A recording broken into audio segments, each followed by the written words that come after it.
MCom final EFM का paper 5 management and management accountancy का एक महत्वपूर्ण टॉपिक है प्रत्यायोजन, डेलीगेशन। आज हम इस पर चर्चा करने वाले हैं। डेलीगेशन क्या होता है, इसको कैसे परिभाषित किया जाता है, इसकी प्रक्रिया कैसे होती है, प्रत्यायोजन के प्रकार और प्रत्यायोजन के लाभ और प्रत्यायोजन की सीमाएं, इस पर हम लोग चर्चा करने वाले हैं। प्रत्येक व्यक्ति की कार्य करने की एक सीमा होती है।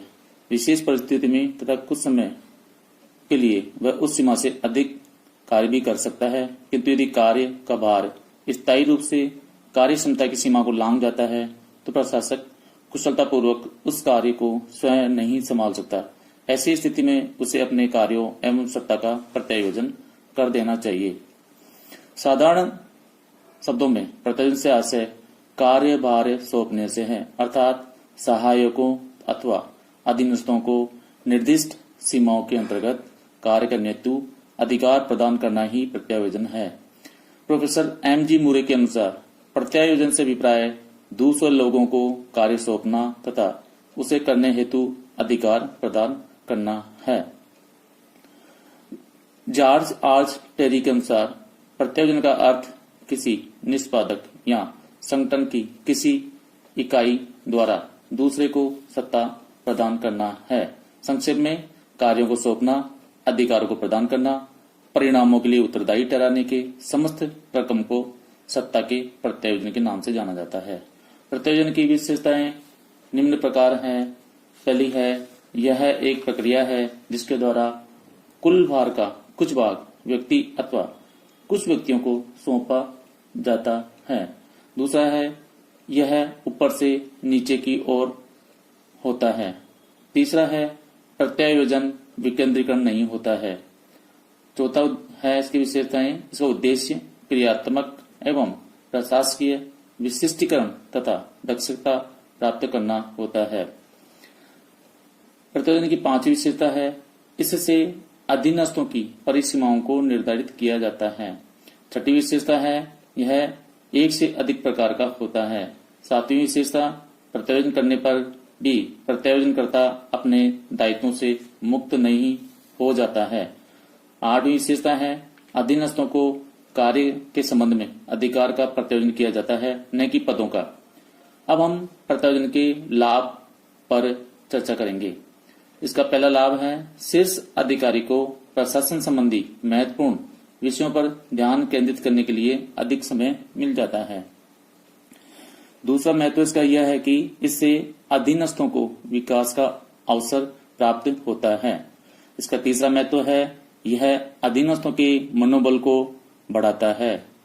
चौथा महत्व है, यदि यह अधीनस्थ और शीर्ष अधिकारियों को प्रशासन की कला में प्रशिक्षित करता है। इसका पांचवा लाभ है, यह अंतर व्यक्तिगत संबंधों को मधुर बनाता है। इसका छठा लाभ है, यह प्रशासकीय पर्यवेक्षण को प्रभावशीलता प्रदान करता है। सातवां लाभ है, इससे विकेंद्रीकरण संभव बनता है। इसका आठवां लाभ है, यह संगठन में समन्वय का साधन है। अब हम प्रत्यायोजन के तत्व अथवा प्रत्यायोजन की प्रक्रिया के बारे में चर्चा करेंगे। William H. न्यूमैन के अनुसार संगठन प्रक्रिया का एक महत्वपूर्ण अंग होने के कारण प्रत्यायोजन में निम्न तीन तत्व एलिमेंट्स निहित रहते हैं। पहला है कार्यभार सौंपना, असाइनिंग ऑफ ड्यूटी और टास्क। दूसरा है अधिकार प्रदान करना, ग्रांटिंग ऑफ अथॉरिटी। तीसरा है दायित्व या जवाबदेही निर्धारित करना, क्रिएशन ऑफ ऑब्लिगेशन और अकाउंटेबिलिटी। प्रत्यायोजन प्रक्रिया का प्रथम तत्व कार्यभार सौंपा जाना होता है। सर्वप्रथम उच्चाधिकारी को यह देखना होता है कि संगठन के उद्देश्यों को प्राप्त करने के लिए कुल कितने कार्य करने हैं, इन कार्यों में कितना भाग वह स्वयं कुशलतापूर्वक कर सकता है तथा कितना कार्यभार वह अपने अधीनस्थों को सौंपेगा। कार्यों के स्पष्ट बंटवारे से अधीनस्थों में कोई संदेह उत्पन्न नहीं होता है। प्रथम चरण के निर्धारण के पश्चात उच्चाधिकारी द्वारा अपने अधीनस्थों को उन कुशलतापूर्वक कार्य करने हेतु अधिकार प्रदान करने होते हैं। उच्च अधिकारी उन कार्यों के अनुरूप आवश्यक अधिकार प्रदान करते समय अधिकार के क्षेत्र का भी स्पष्ट निर्धारण कर देता है। उच्च अधिकारी द्वारा अधीनस्थ को कार्य सौंपने तथा कार्य को करने का अधिकार प्रदान करने के बाद यह आवश्यक है कि वह उच्च अधिकारी ये देखे कि अधीनस्थ सौंपे गए कार्य को ठीक प्रकार से कर रहा है अथवा नहीं। अधीनस्थों को सौंपे गए कार्यों को उनके द्वारा व्यवस्थित रूप से पूरा करवाना ही उत्तरदायित्व या जवाबदेही कहलाता है। प्रत्यायोजन उपर्युक्त तीनों चरणों के पूरा होने पर ही संभव होता है। अब हम प्रत्यायोजन के प्रकार के बारे में थोड़ा चर्चा करेंगे।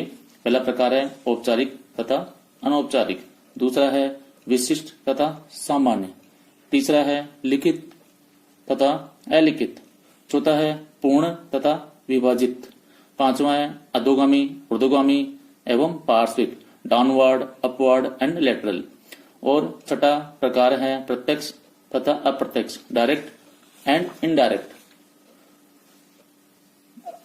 जो प्रत्यायोजन संगठन के अधिकार की सीमाओं के अनुसार किया जाता है उसे औपचारिक प्रत्यायोजन कहते हैं। जो प्रत्यायोजन संगठन के अनुसार नहीं होता है अर्थात अधीनस्थ अपनी स्वतः प्रेरणा से ही कार्य कर बैठते हैं उसे अनौपचारिक प्रत्यायोजन कहते हैं। जब किसी व्यक्ति को पूरा कार्य न सौंपकर कोई विशिष्ट कार्य सौंपा जाता है तो यह विशिष्ट प्रत्यायोजन कहलाता है। जब किसी विभाग की समस्त क्रियाओं का कार्यभार एक व्यक्ति को सौंप दिया जाता है तो ऐसी सुपुर्दगी सामान्य प्रत्यायोजन कहलाती है। जो प्रत्यायोजन लिखित रूप में किया जाता है उसे लिखित और जो मौखिक रूप में किया जाता है उसे अलिखित प्रत्यायोजन कहा जाता है। जब संगठन का सत्ताधारी अपने शक्तियों को एजेंटों के हाथ में सौंप दे तो वह पूर्ण प्रत्यायोजन कहलाता है, जबकि सत्ताधारी द्वारा अपनी कुछ शक्तियां अधीनस्थों को सौंप देना आंशिक प्रत्यायोजन कहलाता है। यदि अधीनस्थ प्रत्यायोजन स्वीकार न करना चाहे तो वह शीर्ष अधिकारी को प्रत्यायोजन करता है, उसे ऊर्ध्वगामी प्रत्यायोजन कहते हैं। सामान्यतः प्रत्यायोजन प्रकृति अधोगामी होती है। जब कार्य संपादन के लिए समस्त समस्तरीय अधिकारी को सहायता प्राप्त करना आवश्यक हो तो पार्श्विक प्रत्यायोजन किया जाता है।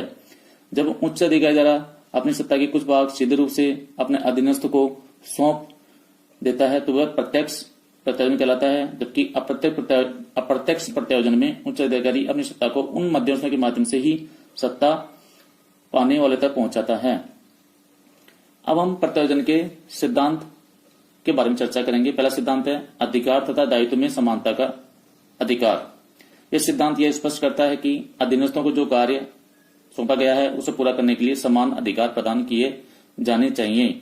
दूसरा सिद्धांत है अपेक्षित परिणाम के द्वारा प्रत्यायोजन का सिद्धांत। इस सिद्धांत के अनुसार प्रत्यायोजन करते समय अपेक्षित परिणामों पर विचार कर लिया जाना चाहिए। तीसरा सिद्धांत है आदेश की एकता का सिद्धांत। इस सिद्धांत के अनुसार कर्मचारी को अपने से निकटतम एक ही उच्च अधिकारी से आदेश प्राप्त होना चाहिए। चौथा सिद्धांत है अंतिम उत्तरदायित्व का सिद्धांत। इस सिद्धांत के अनुसार एक अधिकारी अपने कार्यों तथा अधिकारों को दूसरे अधीनस्थों को सौंप सकता है किंतु वह अपने उत्तरदायित्व का प्रत्यायोजन नहीं कर सकता है। पांचवा सिद्धांत है औपचारिक अधिकार सिद्धांत। यह सिद्धांत स्पष्ट करता है कि प्रशासकों को जो अधिकार प्राप्त होते हैं वे उनको संगठनात्मक स्थिति के अनुरूप होते हैं और ये अधिकार औपचारिक रूप से प्राप्त होते हैं। छठा सिद्धांत है प्रभावशाली नियंत्रण का सिद्धांत। एक उच्च अधिकारी को अपने अधिकारों का प्रत्यायोजन अपने अधीनस्थों को उसी सीमा तक करना चाहिए जहां तक उन्हें वह प्रभाव से ढंग से नियंत्रित किया जा सके। प्रत्यायोजन की बाधाएं पर चर्चा करेंगे हम लोग। बाधाएं दो प्रकार की होती हैं। पहली है व्यक्तिगत बाधाएं और दूसरी है संगठनात्मक बाधाएं। व्यक्तिगत बाधाओं शीर्ष एवं अधीनस्थ दोनों की ओर से उत्पन्न हो सकती है, जैसे व्यक्तिगत बाधाएं अधिकांश मनोवैज्ञानिक होती हैं किंतु निरंतर प्रयास, प्रशिक्षण, उच्च अधिकारी के सहयोग, संगठन के वातावरण आदि से इन्हें दूर किया जा सकता है। संगठनात्मक बाधाओं में पहली है संगठन का वातावरण, जैसे संगठन में दूरदर्शिता का अभाव, हानियां, टीम भावना की कमी आदि। दूसरा है नीतियों, नियमों तथा निर्णयों में एक रूपता लाने की इच्छा। तीसरी बाधा है संगठनात्मक योग्य प्रबंधों का अभाव। संगठनात्मक बाधा का चौथा रूप है नियंत्रण व्यवस्था का अभाव। और पांचवी बाधा है विभिन्न विभागों एवं इकाइयों में समन्वय की कठिनाई। इसके अलावा एक संगठनात्मक बाधा में अन्य कारण भी हैं, जैसे सरकारी नियंत्रण, श्रमिक संघों का विकास भी प्रत्यायोजन के मार्ग में बाधा उत्पन्न करते हैं।